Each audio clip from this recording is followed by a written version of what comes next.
हर रोज एक नई कहानी देखने के लिए चैनल को सब्सक्राइब करें और बेल आइकन दबाना ना भूलें। गंगा देवी जुबान से भले ही गूंगी थी, लेकिन उसका दिल बहुत ही साफ था। अपनी बड़ी बेटी शमिता की शादी करने के बाद आज उसने अपने बड़े बेटे नील की भी शादी एक बानी नाम की लड़की से की। लेकिन जहां गंगा अपनी जबान को नहीं चला सकती थी, वहीं बानी अपनी जबान को बंद रखने का नाम नहीं लेती थी। वो एक नंबर की बड़ बोली लड़की थी। बानी का बिना कुछ सोचे समझे बोलना ही अब उसकी आदत बन चुका था। इसीलिए जैसे ही गंगा देवी उसका स्वागत करते हुए उसकी आरती उतारती है, तो बानी अपनी सास के पैर छूकर बोलती है, माँ जी अपना आशीर्वाद दीजिए ताकि मैं अपने इस नए घर को खुशियों से भर सकूं। गंगा अपने दोनों हाथों से आशीर्वाद दे देती है, जिसे देखकर बानी बोलती है, अरे माँ जी कम से कम मुंह से बोल कर तो आशीर्वाद दो। दूधो नहाओ, पूतो फलो, सदा सुहागन रहो। बानी, माँ बोल नहीं सकती। एक एक्सीडेंट के दौरान माँ की आवाज चली गई थी। क्या सच में माँ जी? हाँ हो। क्या कहा माँ जी? दोबारा बोलना। अरे बड़ा मजा आया सुन के, बहुत फनी लग रहा है। ये आ गई है। वाह क्या आवाज है बिना शब्दों के भी। आई हुए मजा सा आ गया सुन के, मनोरंजन वाली सांस मिली है मुझे। बानी, ये क्या कह रही हो? तुम मेरी माँ का मजाक उड़ा रही हो। अरे सास है वो तुम्हारी, बोल नहीं सकती तो इसका मतलब ये तो नहीं कि तुम उनका मजाक बनाओगी।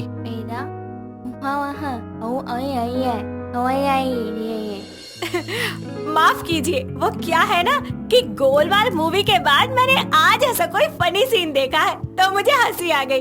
इससे पहले कोई प्रॉब्लम हो मुझे मेरे कमरे में जाना चाहिए। बानी अपने कमरे में चली जाती है, जिसके बाद नील अपनी माँ से बोलता है, माँ ये कैसी लड़की ढूंढी है, बोलने से पहले सोचती भी नहीं है कि क्या बोल रही है। आज आपके गूंगेपन पर कितना हंस रही थी ये, आपको कितना बुरा लगा होगा।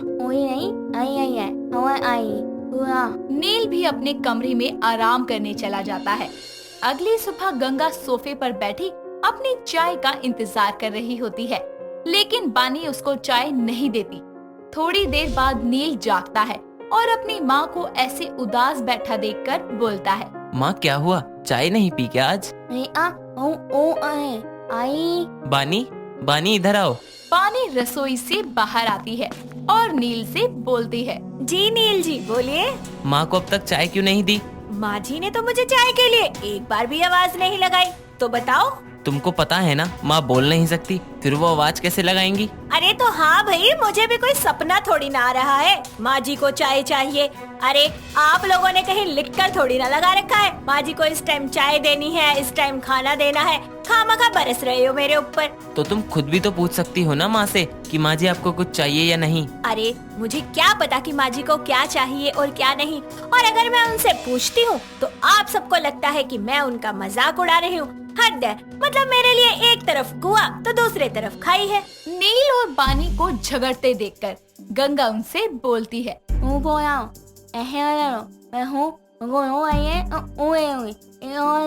माँ ये जो बहू है ना आपकी, इसकी बस जुबान चलती है लेकिन काम करने में इसको सांप सूंघ जाता है। तो अपने लिए अपनी माँ जैसी गुंगी बीवी ले आते ना, दोनों की खूब जमती, दोनों आई उई करते रहते। तुमसे बहस ही नहीं करनी, जा रहा हूँ मैं। नील घर से अपने काम के लिए निकल जाता है। पीछे से बानी सारे घर के काम करके आराम से लेटकर टीवी देख रही होती है। तभी गंगा उसके पास आकर बोलती है, क्या बोला माँ जी? दोबारा बोलना। यार सासू माँ आप कितने फनी हो, मतलब बोल नहीं सकती फिर भी आई हूँ एकदम परफेक्ट कर लेती हो आप। मुझे तो समझ ही नहीं आता पर मजा बड़ा आता है। गंगा बानी की बात से उदास होकर उसके कमरे से चली जाती है और थोड़ी देर बाद खुद ही रसोई से खाना लेकर खा लेती है। शाम को बानी की एक दोस्त आशा घर आती है, जिसके बाद दोनों बैठकर चाय पीते हुए एक दूसरे से बातें कर रही होती है। तभी आशा बानी से बोलती है, बानी यार तेरी तो मौज है, तेरी सास वैसे ही गूंगी है, वो तो ना तुझे ताने मारती होगी ना ही किसी काम के लिए कुछ बोलती होगी। बड़े ही सुकून से जी रही है तू तो। अरे काहे का सुकून, भले ही माँ जी गूंगी है लेकिन पूरा दिन उनका आई ऊ खत्म ही नहीं होता। सच्ची? कैसे कैसे करके बता जरा। औ ए अ हाउ फनी यार, कितना मजा आता होगा ना तुझे, फ्री का एंटरटेनमेंट हो जाता होगा तेरा। हाँ वो तो है, माँ जी के ना बोलने का ये तो फायदा है, पूरे घर में बस मेरी ही आवाज गूंजती है, वरना अगर माँ जी बोलती तो सारा दिन बस उनकी ही आवाज गूंजती, मुझे तो बोलने ही नहीं देती। सही है, ऐश कर। आशा और बानी बहुत देर तक बातें करते हैं और गंगा का मजाक उड़ाते हैं। ये सब सुन रही गंगा मन ही मन में बहुत रोती है। ऐसे ही दिन गुजरते हैं, बानी का बोलना बंद ही नहीं होता, वो कुछ भी बिना सोचे समझे बोल दिया करती थी। ऐसे ही गंगा के जन्मदिन पर उसकी बेटी शमिता अपने पति माधव के साथ अपने घर आ रही थी, लेकिन ये खबर सुनकर बानी बिल्कुल खुश नहीं थी और वो नील से इस बारे में बोलती है। नील जी, आपकी बहन और बहनोई घर आ रहे हैं, आप ही बताओ उनके आने से मेरा कितना काम बढ़ जाएगा। मेरी बहन के आने से तुम्हारा काम बढ़ जाएगा? वाह, अरे जैसे अपनी ये बड़बोली जुबान चलाती हो वैसे ही हाथ चलाओ तो कितनी जल्दी काम खत्म हो जाएगा। वाह, खुद की माँ तो बोल नहीं सकती और मेरे बोलने से तुम्हें इतनी दिक्कत हो रही है। अरे चाहते क्या हो, तुम्हारी माँ की तरह सारा दिन आऊ यही सब करती रहूं? खबरदार मेरी माँ का मजाक बनाया तो, और मेरी माँ का जन्मदिन है, सब आएंगे, तुमको काम करना पड़ेगा, समझी? नील ये बोलकर ऑफिस चला जाता है, जिसके बाद बानी को ना चाहते हुए भी सारा काम करना पड़ता है, लेकिन वो काम करते हुए बोलती है। जो बोल नहीं सकती उसका जन्मदिन मनाना है सबको, मैं भी देखना क्या करती हूँ फिर शाम को। शाम होने पर शमिता भी अपने पति के साथ घर आ जाती है। नील भी एक खूबसूरत सा केक लेकर आता है और सभी मिलकर गंगा के जन्मदिन का केक कट करवाते हुए हैप्पी बर्थडे विश करते हैं। लेकिन बानी मजाक बनाते हुए अपनी सास की गूंगी भाषा में उसे विश करते हुए बोलती है।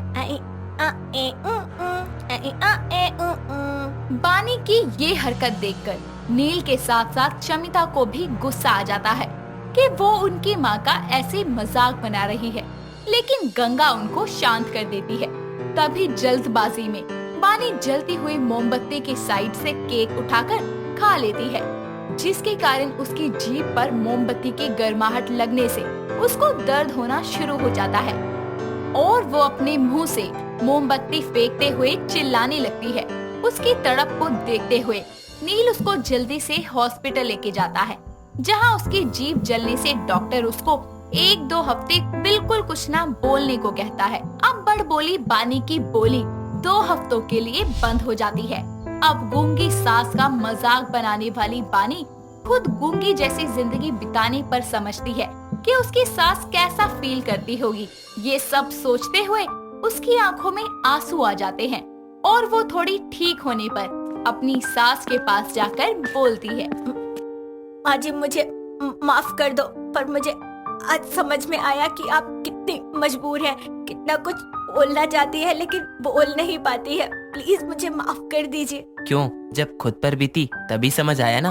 अरे तुमको बोलने की आदत थी तो मेरी माँ की आवाज बन सकती थी तुम, लेकिन तुमने तो उनकी आवाज ना होने का बस मजाक ही बनाया। इसीलिए कहते हैं किसी के दर्द को इतना मत कुरे दो कि भगवान वो दर्द तुम्हें भी दे दे।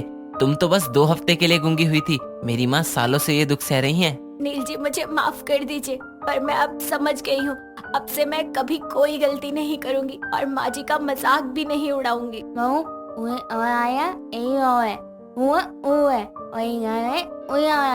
कहते हैं ना, जब तक दर्द खुद ना सहो दर्द का अंदाजा नहीं लगाया जा सकता। वैसा ही कुछ बानी के साथ भी हुआ। खुद की आवाज जाने पर उसको अपनी सास के दर्द का एहसास हुआ, जिसके बाद भगवान ने उसको ये एहसास करा ही दिया कि हमें कभी भी किसी की कमी का मजाक नहीं बनाना चाहिए, बल्कि अपनी खूबियों से उसकी कमी को पूरा करना चाहिए। सुहाना एक अनाथ और अमीर लड़की थी। वो अपनी पढ़ाई के लिए दिल्ली में अपने दोस्तों के साथ एक पीजी में रहा करती थी। सुहाना की एक प्रॉब्लम थी कि वो कभी भी अचानक किसी को भी आंख मारने लगती थी, जिसके कारण उसको काफी बार शर्मिंदा भी होना पड़ता था। ऐसे ही एक बार सुहाना और उसकी दोस्त निकिता, अंजना, सुष्मिता ये चारों बाहर एक होटल में डिनर करने के लिए जाते हैं और सभी एक साथ जाकर बैठ जाते हैं। तभी वहाँ वेटर आता है और बोलता है, hello, good evening ma'am, what would you like to order? Kaju paneer with naan, chicken masala, rumali roti, butter naan. बस अभी हाजिर है आपका गुलाम। इतना बोलकर वो खाना लेने के लिए चला जाता है और सुहाना की सारी दोस्त उस पर हंसने लगती हैं।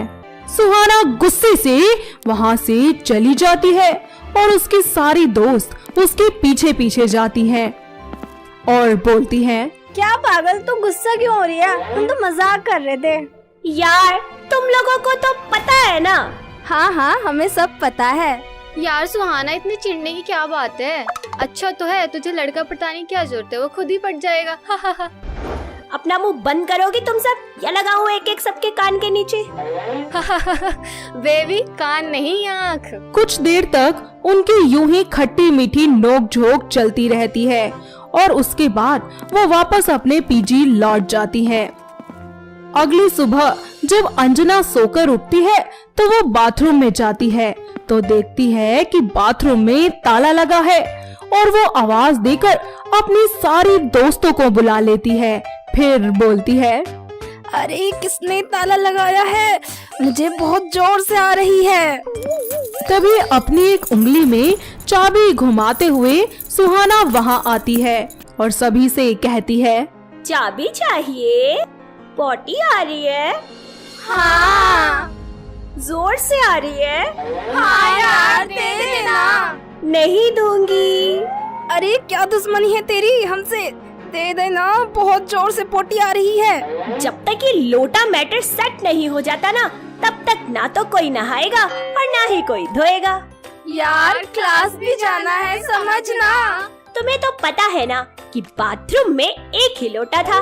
मैं अपने पैसे से दूसरा लोटा लेकर आई, एक नहाने के लिए और दूसरा पॉटी के लिए।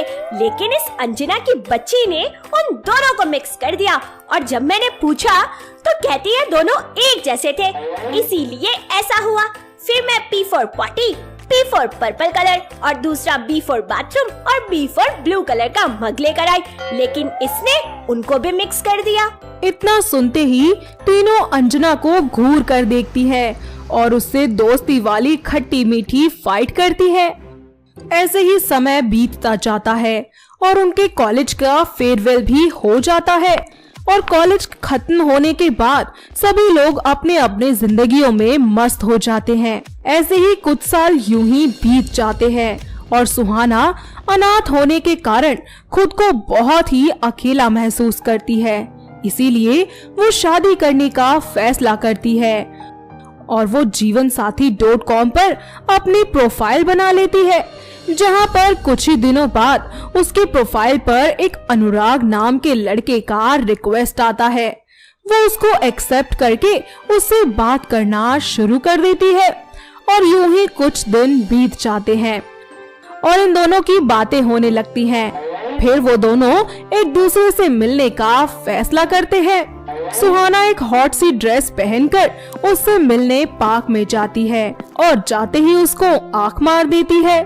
तभी अनुराग उससे बोलता है, अरे बड़ी अजीब हो यार, पहली बार में ये सब। अनुराग जी, ये तो मेरी दिक्कत है आंख मारने की। तो क्या जरूरत है आंख मारने की? अरे मैं कौन सा जानबूझकर करती हूँ ये सब। इतने में वहाँ से एक लड़का जा रहा होता है और अचानक से सुहाना उस लड़के को भी आंख मार देती है और वो सुहाना के पास आकर उससे कहता है, आँख मारे ओ लड़की, आँख मारे। क्या बात है मैडम? सॉरी। अरे मैडम, कोई दिक्कत है तो साइड में जाकर बात करते हैं ना। दिक्कत तो अब होगी तुझे। सुहाना उस लड़के को मारकर वहाँ से भगा देती है और वो लड़का कुछ दूर जाकर बोलता है, बुलाती है मगर जाना भी चाहता हूँ, लेकिन फिर भी मार के भगा देती है। अजीब है यार। अनुराग ये सब देखकर बहुत हंसता है। कुछ देर दोनों एक दूसरे से बातें करते हैं और 1 महीने बाद वो दोनों एक दूसरे से शादी कर लेते हैं। अनुराग सुहाना को लेकर अपने घर जाता है, जहाँ उसकी माँ जानकी देवी उनकी आरती उतारती है और तभी सुहाना अपनी सास को भी आंख मार देती है। ऐसे में उसकी सास उससे बोलती है, अरे बहू, अपने पति को पटाने से पेट नहीं भरा क्या, जो अब हमें पटाने चली है? माफ करना माँ जी, वो मेरे साथ बचपन से ही ऐसा होता है। मैंने कुछ भी जानबूझकर नहीं किया। अगली सुबह सुहाना एक अच्छी बहू की तरह किचन और घर का काम आंख मार मार कर करने लगती है। ऐसे ही समय बीतता जाता है और एक दिन उसके घर के आसपास के कुछ लोग उनके घर आ जाते हैं और उसकी सास से बोलते हैं, अरे जानकी जी, कैसी बहू लेकर आई हो आप? अरे एक नंबर की बेशरम है। अरे आए दिन जब देखो आंख मारती है। अरे कति सही कहा बहन जी, मेरे पति तो बुढ़ापे में जवान होते जा रहे हैं जब तक आपकी बहू अड़े आई है। अच्छा तो ये बात है। अरे ये तो गलत बात है ना जानकी जी? हाँ गलत तो है बहुत। अरे आप भी मुझे अपनी बहू की तरह आंख मारने लगे।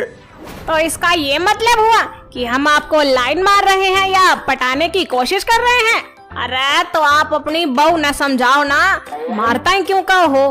क्या समझाओ अपनी बहू को कि आंख ना मारे? अरे समझाना ही है तो अपने पति को और आप खुद को समझाइए, क्योंकि मेरी बहू एक पढ़ी लिखी और समझदार लड़की है। और रही बात आंख मारने की, तो जब रामदेव बाबा आंख मारते हैं तो क्या वो आपको पटाने की नीयत से ये सब करते हैं? अरे किसी किसी आदमी या औरत को ये दिक्कत या परेशानी भी तो हो सकती है। सुहाना अपनी सास की सारी बातें सुन लेती है और अपने लिए ऐसे लोगों से उन्हें लड़ता देखकर उसके मन में उसकी सास के प्रति इज्जत और भी ज्यादा बढ़ जाती है। सभी लोग उसकी सास की ऐसी बातें सुनकर वहाँ से चले जाते हैं और ऐसे ही समय बीतता जाता है तो वहीं दोनों सास बहू एक दूसरे के साथ मिलजुल कर हंसी खुशी रहने लगती हैं। तो दोस्तों, कैसी लगी आपको हमारी ये आंख मारने वाली बहू की कहानी? क्या आपके घर के आसपास भी है कोई ऐसी बहू जिसे भी ऐसी ही कोई आदत हो, हर किसी को बात बात पर आंख मारने की? अगर हाँ तो उसे ये वीडियो दिखाइए और हमें कमेंट करके बताइए। दोस्तों, अगर आपको ये कहानी पसंद आई तो इसे लाइक करें, शेयर करें और कमेंट करके बताएं कि कहानी में आपको सबसे अच्छा क्या लगा।